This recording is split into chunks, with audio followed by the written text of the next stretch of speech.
महोदय आलोक कुमार मेहता महोदय सरकार का उत्तर आया है।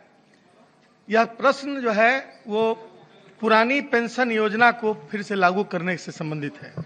सरकार का जवाब है कि राज्य सरकार को वर्तमान में कोई औपचारिक सूचना नहीं है।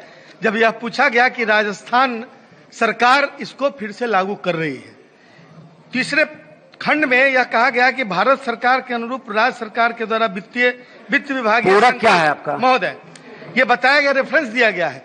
भारत सरकार, मैं समझता हूं कि जब राजस्थान सरकार लागू कर रही है और अभी उत्तर प्रदेश के चुनाव में इस बात की घोषणा की गई है कि उसको लागू किया, महोदय तो इसका मतलब है कि पूरक पूछिए, लोगों को अगला मौका भी मिलेगा। इसका मतलब है कि राज्यों को स्वच्छता है कि वह अपने यहाँ पुरानी पेंशन योजना को लागू करे। माननीय मंत्री, तो सरकार से जानना हम चाहते हैं कि सरकार क्या इसको लागू करना चाहती है? अभी योजना नहीं है, ये जवाब है। क्या चाहती है? महोदय, भारत सरकार के अनुरूप राज्य सरकार के द्वारा जो वित्तीय विभागीय संकल्प 1964 और दिनांक 31/8/2005 का हमने जो जिक्र किया है, और उसमें बहुत स्पष्ट है कि 1/9/2005 एवं उसके बाद नियुक्त राज्य कर्मियों के लिए पुरानी पेंशन योजना का स्थान पर नई पेंशन प्रणाली को लागू किया गया था।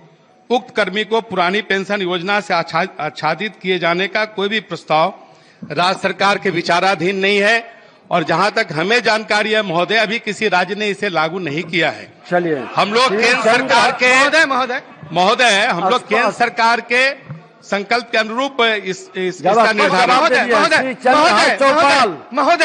महोदय, माननीय मंत्री जी ने जो जवाब दिया है विचाराधीन नहीं, किसी राज्य में लागू हमारा नहीं प्रश्न है कि माननीय मंत्री जी उसको विचार में लाए और बिहार के आगे बढ़ेंगे।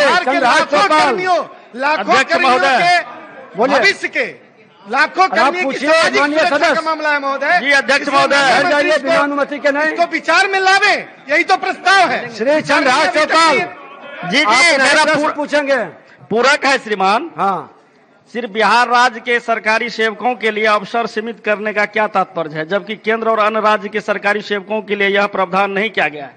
दूसरा पूरक है, संघ लोक सेवा आयोग द्वारा आयोजित परीक्षा में भी रैंक सुधार का अवसर मिलता है, परंतु मात्र बिहार सरकार की नौकरी हो जाने से बिहार लोक सेवा आयोग और बिहार कर्मचारी चयन आयोग की परीक्षा में बैठने का अवसर सीमित कर अपने ही प्रदेश के नौजवानों के बेहतर अवसर को अवरुद्ध करने का क्या औचित्य है? माननीय मंत्री सामान्य प्रशासन। महोदय, स्पष्ट उत्तर दिया गया है। बिहार में ये विचाराधीन